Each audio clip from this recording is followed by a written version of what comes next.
सुन रहे हैं प्रिय भाइयों और बहनों, फलस्तीनियों से युद्ध करके इजरायली लोग हार गए। इस तरह हारने का मुख्य कारण क्या है जानते हैं? सबसे पहला है भविष्यवक्ता शमूएल को शाऊल अपने से दूर कर लिया। दाऊद जो एक अच्छा योद्धा था उसे वो दूर कर लिया। पवित्र परमेश्वर को दूर कर लिया। जैसे ही पवित्र परमेश्वर, भविष्यवक्ता शमूएल, एक अच्छा योद्धा दाऊद जब इस शाऊल से दूर हो गए, वो बेसहारा और अकेला रह गया। उतना ही नहीं, दुर्भाग्य की बात यह है कि उसके देश में युद्ध करने वाले सैनिकों के पास हथियार भी नहीं थे। ऐसे बुरी स्थिति में वो अपने सैनिकों को ले आया। इन सारी बातों को यदि आप ध्यान से जांचेंगे तो क्या पता चलता है?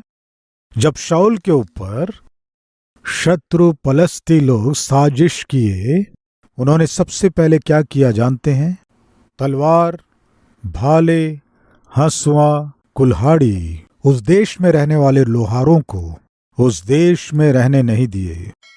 प्रियो, हथियार ही ना हो तो युद्ध में जाकर क्या करेंगे? एक बार सोचिए। तलवार के बिना, भाले के बिना, हथियारों के बिना युद्ध में जाने से सामने वाला तलवार के साथ आ रहा है और ये बिना तलवार के गया। मैं पूछता हूं, कौन जीतेगा?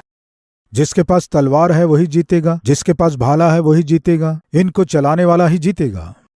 आपको क्या समझ में आ रहा है? शाऊल का इतने भयानक रूप से हार जाना और अपने आप को मार लेना, कारण जानते हैं? उसका शासन बिल्कुल ठीक नहीं था। शत्रु उसके विरोध में बहुत ही बुद्धिमानी के साथ योजना बनाया है, वो समझ नहीं पाया।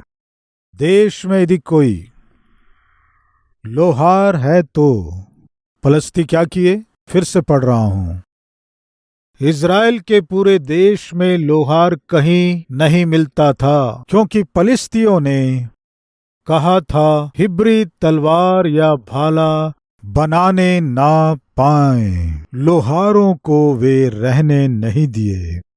आज यदि हमें अपने शत्रु शैतान का सामना करना है तो परमेश्वर हमें एक हथियार दिए हैं। क्या है बताइए? प्रार्थना।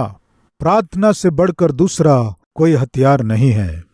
उस दिन लोहारों को रहने नहीं दिए, इसका अर्थ क्या है? आज हमें समझना है कि प्रार्थना करने वालों को ना रहने देना। प्रिय भाइयों बहनों सुनिए, उस दिन शाऊल पूरी रीति से युद्ध में हार गया। इसका कारण जानते हैं? उसके सैनिकों के पास जो हथियार चाहिए वो हथियार नहीं थे। उसका मुख्य कारण ये था कि शाऊल उसकी अगुवाई करने वालों को, जो उसकी अगुवाई करते थे, उस भविष्यवक्ता को उसने छोड़ दिया था। प्रिय भाइयों और बहनों, आपके लिए प्रार्थना करने वाला, आपकी सुरक्षा चाहने वाला सेवक यदि है तो, वचन के द्वारा आपको सही करने वाला सेवक है तो, ऐसी कलीसिया में यदि आप जाते हैं तो उस कलीसिया को आप मत छोड़िए, उस सेवक को आप मत छोड़िए।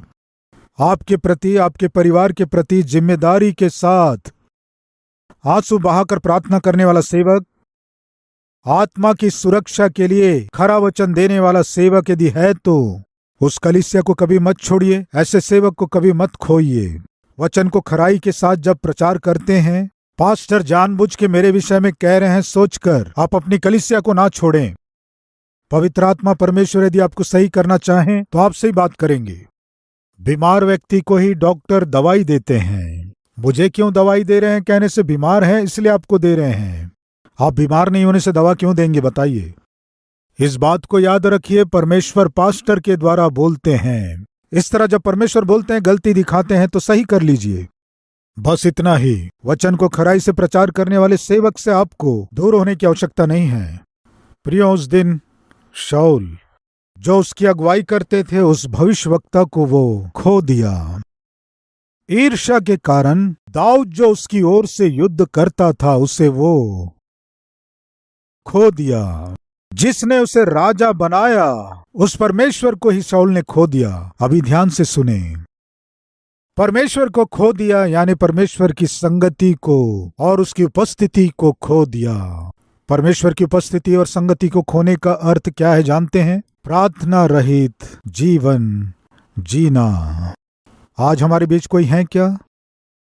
मैं मसीह हूं कहते हुए, चर्च जाता हूं ये कहते हुए, प्रभु की मेज में शामिल होता हूं ये बताते हुए, बपतिस्मा लिया हूं ये गवाही देते हुए, व्यक्तिगत प्रार्थना करने के जीवन को अनदेखा करने वाले आत्मिक व्यक्ति और आत्मिक स्त्री के रूप में हैं तो शाऊल के मार्ग में आप चल रहे हैं। सावधान, शत्रु ताक में है, आपको और आपके परिवार को नाश करने के लिए तैयार है। युद्ध के समय शाऊल के सैनिकों के पास युद्ध करने के लिए जो हथियार चाहिए उन्हें पलिश्तियों ने रहने नहीं दिया। कितने दुख की बात है प्रियो, आज के दिन इस वचन को सुनने वाले कुछ परिवारों से प्रार्थना के हथियार को शैतान दूर कर दिया है। इस संदेश को सुनने वाले कुछ सेवकों के जीवन से शैतान प्रार्थना के हथियार को दूर कर दिया है। क्यों ऐसे कर रहा है?